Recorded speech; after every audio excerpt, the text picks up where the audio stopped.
Egunon, Oiana. Egunon. Oiana Rekalde, Zagarrek proiektua.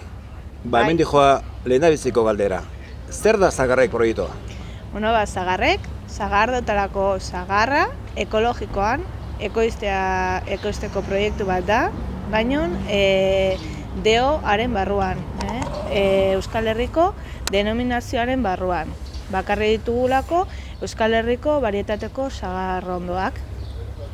Eta hor, denominazioen barruan zaudete, denat ekologikokoak barruan zaudete, ez? Sartuta. Bai, ni nago bi aldeetatik. Bi zertifikatu dira, alde batetik ekologikoa eta beste aldetikan denominaziokoa. Eta ni biak baten ditut eta orduan ekoizten dudan zagarra hemengoa eta ekologikoa da. Nik egin nion, Iparragire Zaharrotegikoari elkarrizketa erraniko eta behar zegoen ekologikoaren barruan sartuta, eta gero Unai Agirreri lehen urtean egin nion ere bai. Begira. Eta egon ginen hitz egiten gazteak eta zagardoa eta gazteak eta hori hitz egiten. Oan pizka konfliktoa egote ari da, sortzen, batez ere gobernuko laguntzen gatika, eidielako proiektu asko laguntzen, gazteentzako proiektu asko, baina gero bidegarritasun hori ez da lortzen ari, ez daude zuaitzik landatzeko, bibero faltak dira, eta gero landatzen ari garen zuetzak ez dakigu eztare hemendikan urte batzutara nola izango diren berriak direlako.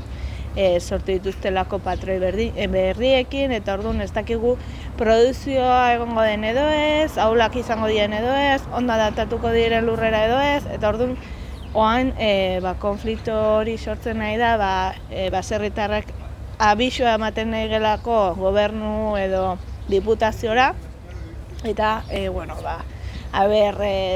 esperimentuk bezala egiten ari dire, eta, hor sortzen nahi da pixkat eztabaidatxo bat, bai. Eta gero beste aldetik, aurten ere bai, sortzen nahi den beste gatazka bat da, zagardogileek, reto asko dituzte beraien kabuz betetzeko, eta beste aldetik, zagarra produzitzen dugunok, azken finean ari garela salmenta egiten kostuaren azpetik. Hau da, gure zagarra saltzen ari gara galerekin. Ez dugu kubritzen benetako produzioko kosteak eta ez gure lana ez dara. Orduan, sortu zenuten Zagarrek proiektua. Guzti horreri buelta emateko. Zagarrek proiektua sortu zen, zagarra ekoizteko, Irunen udalerrian zegoen produzio askorik, Ola zagardotegia zegoen, eta Ola zagardotegiarekin hizketan egin genuen tratu bat, eta beraiei zagar hori saltzeko. Hori bigarren galderan galdetuko izut. Bale. Oiana, eskerrik asko, erantzuta derek lehendabiziko galderari. Zuri.